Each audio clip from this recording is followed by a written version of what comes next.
पूर्ण एपिसोड पाहण्यासाठी डाउनलोड करा सोनी लिव्ह ॲप।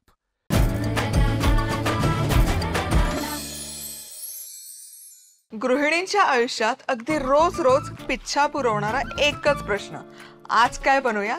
मी आहे ना उत्तर द्यायला। चला तर मग सुरुवात करूया खमंग खुसखुशीत सफरीला। आज आपण खुसखुशीत अशी रवा सांजोरी कशी बनवायची ते बघतोय।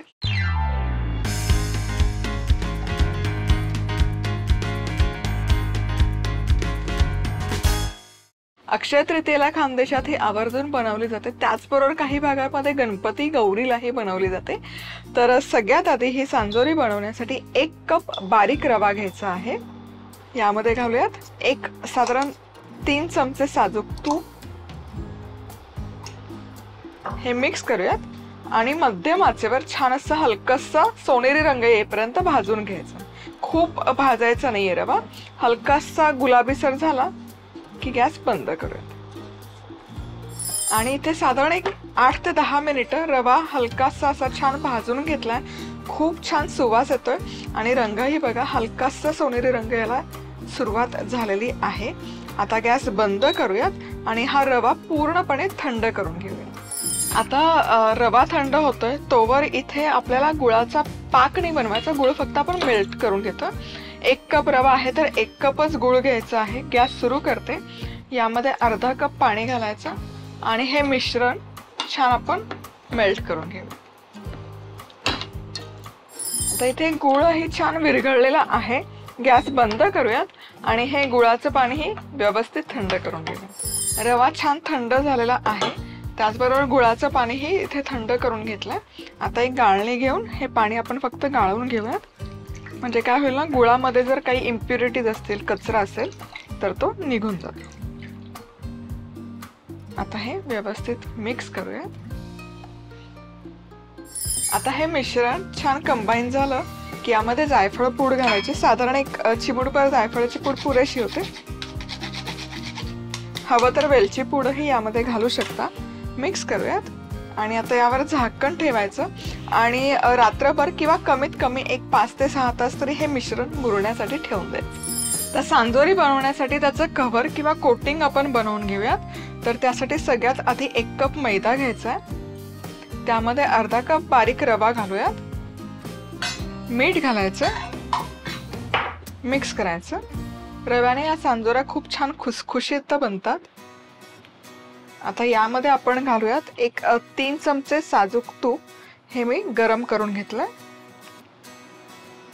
आणि हे छान या पिठामध्ये मिक्स करूयात। याचं पीठ छान कोट करून घेऊयात। आता हे छान तुपाचं कोटिंग आलं की यामध्ये थोडं थोडं पाणी घालायचं आणि हलकासा मऊ गोळा करून घ्यायचा। रवा आहे, रवा पाणी ॲब्झॉर्ब करतं, त्यामुळे खूप घट्ट कणिक नाही मळायची, हलकीशी मऊ ठेवायची। आता हे खूप व्यवस्थित असं मळून झालं की तुम्ही बघू शकाल हलकस मऊ आहे हे गोळा। आता हे झाकण ठेवूयात आणि एक अर्धा तास तरी हे छान पीठ मुरवून घेऊयात। आणि आता इथे रवा सांजोरीचा हा जो रवा किंवा स्टफिंग आहे हे छान मुरलेलं आहे। साधारण एक 6 तास मी ठेवलं होतं मुरवत आणि त्याचबरोबर कणिक जी आपण मळून घेतली होती कोटिंगसाठी ती पण बनवून तयार आहे। छान मुरली आहे ही, पण फार घट्ट नाही आणि फार सैल नाही, परफेक्ट कन्सिस्टन्सी आली। जेव्हा आपण मळलं तेव्हा हलकीशी सैल होती, पण आता तुम्ही कन्सिस्टन्सी बघू शकाल। आता काय करूयात, यातून एक छोटा पोर्शन घ्यायचा,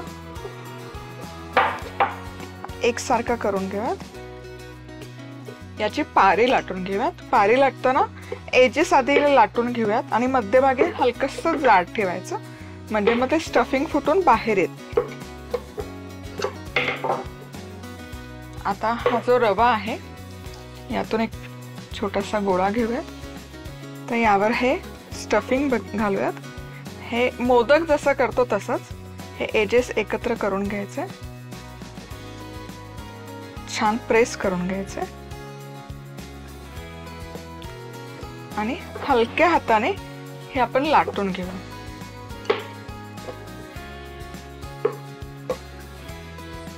परफेक्ट। आणि याच पद्धतीने आपण पूर्ण सांजोऱ्या करून घ्यायच्या। सांजोऱ्या इथे बनवून तयार आहेत. तर हे जे प्रमाण आपण घेतलंय त्यामध्ये 10 सांजोऱ्या परफेक्ट बनवून तयार होतात. आता आपण या डीप फ्राय करूयात. तर तेल मी इथे मीडियम हीटवर गरम करून घेतलंय.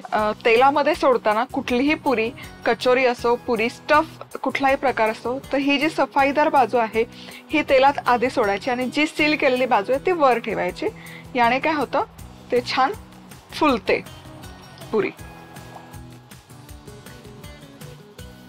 सांजोऱ्या या तुम्ही तव्यावर भाजूनही खाऊ शकता, तळलंच पाहिजे असं काही नाही.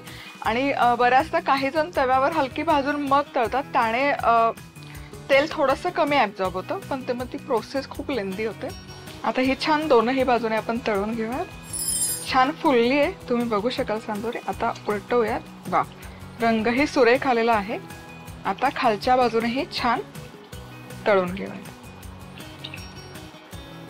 मस्त होतीये सांजोरी, तुम्ही बघू शकाल. छान अशी फुलून वर आली आहे आणि रंगही वाव, मस्त असा कचोरी सारखा एकसारखा सोनेरी रंग आलेला आहे. सो सांजोरी जेव्हा आपण तळतो ना, ती खूप हाय हीटवर तळायची नाही. काय होतं, गुळामध्ये मॉइश्चर असतं, जे कोटिंग असतं त्यामध्येही मॉइश्चर असतं. जर हाय हीटवर ते तळलं तर त्याला बबल्स येतात आणि मग हा असा एकसारखा रंग येत नाही. छान तळून झाली आहे खरपूस. आता यातलं तेल निथळायचं आणि हे काढूयात टिश्यू पेपर. तर या सांजोरी थंड झाल्या की तुम्ही हवाबंद डब्यामध्ये स्टोर करून ठेवू शकता. या छान टिकतात, 1-2 आठवडे तरी छान टिकतात. आणि आता स्कूलही शाळा चालू झालेत, मुलं घरी असतील, सुट्ट्या लागल्या असतील, तर आदल्यामधल्या वेळेत असं काही ना काही खायला हवं असतं मुलांना. तर अशा वेळेस या सांजोऱ्या तुम्ही बनवून ठेवू शकता. दमदमीत होतात आणि चवदार लागतात, मस्त खुसखुशीत होतात. गणेश चतुर्थी विशेष रवा सांजोरी करण्यासाठी लागणारं साहित्य: 1 कप बारीक रवा, 3 चमचे साजूक तूप, 1 कप गूळ, चिमूटभर जायफळाची पूड, 1 कप मैदा, चवीनुसार मीठ, पाणी, तळण्यासाठी तेल. बारीक रवा तुपात सोनेरी रंगावर भाजून घेत रवा थंड करायचा. आता गुळात पाणी घालत गुळ वितळून घेत हे पाणी रव्यात गाळून घ्यायचं. यात जायफळ पूड घालायची आणि झाकण ठेवत हे मिश्रण मुरवून घ्यायचं. आता मैदा, रवा, मीठ मिसळून घेत यात गरम साजूक तूप घालायचं आणि पाणी घालत मऊसर कणिक मळून घ्यायची आणि हे पीठ मुरवून घ्यायचं. आता अशा पद्धतीने पारी लाटत यात हे रव्याचं स्टफिंग भरायचं आणि गरम तेलात ह्या सांजोऱ्या तळून घ्यायच्या. झाली आपली गणेश चतुर्थी विशेष सांजोरी तयार. आज आपण 4 प्रकारचे फटाफट होणारे मोदकांचे प्रकार बघतोय.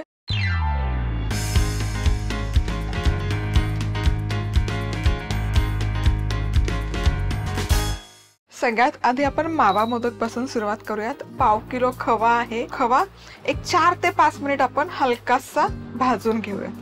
So almost no cook recipe आहे. अगदी कुकिंग टाइम जरी असला तरी तो 3-4 मिनिटाचा आहे. आता इथे मी तव्यात भाजते. मायक्रोवेव्ह तुमच्याकडे असेल, मायक्रोवेव्ह मध्ये फटाकन होतं. 1 मिनिट लावायचं, काढायचं, फिरवायचं, 1 मिनिट लावायचं, काढायचं, फिरवायचं. फक्त याचा रॉ स्मेल काढून घेण्यासाठी 3-4 मिनिट फक्त मी हे भाजून घेते. 1 मिनिट झाला आणि खवा असा छान मऊ झालाय, तुम्ही बघू शकाल. आता यामध्ये पिवळा रंग घालते. ऑप्शनल आहे, नसेल घालायचं, नाही घातला काहीच हरकत नाही. आणि मिक्स करू. किंवा केशरही, केशरचं दूधही तुम्ही वाटीभर घालू शकता, छोटी वाटी अर्थात, नॅचरल रंगासाठी. खवा आता इथे भाजून घेतलेला आहे. फक्त जेमतेम 5 मिनिट झाले. तर गॅस बंद करते आणि हे एका प्लेट मध्ये काढून घ्यायचं आणि पूर्ण थंड करून घेऊ.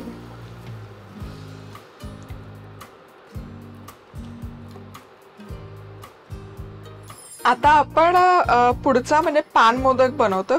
तर 1 cup desiccated coconut. Desiccated coconut नसेल तर ओल्या नारळाचा चव घेतला तरी चालेल, किंवा मग सुकं खोबरं असतं त्याचा काळा पोर्शन काढून ते मिक्सरला फिरवून तेही घेऊ शकता. यामध्ये आपण घालतोय 1-3 चमचे दूध आणि 1 चमचाभर साजूक तूप आणि 1/2 कप खस सिरप इथे मी घेतलंय.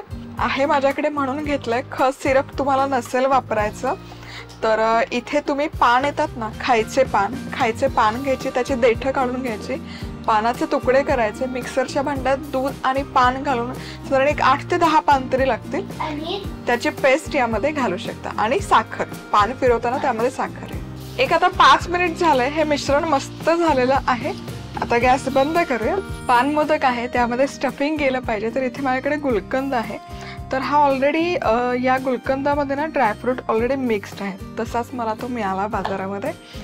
यामध्ये आपण घालतोय 1 चमचा डेसिकेटेड कोकोनट, टुटी फ्रुटी, भाजलेली बडीशेप, वेलची पूड आणि हे मिसळून घेऊयात, मिक्स करून घेऊयात. परफेक्ट पानामध्ये जो मसाला असतो ना गोड पाना, तसा हा होतो चवीत. पूर्ण एपिसोड पाहण्यासाठी डाउनलोड करा सोनी लिव्ह ॲप.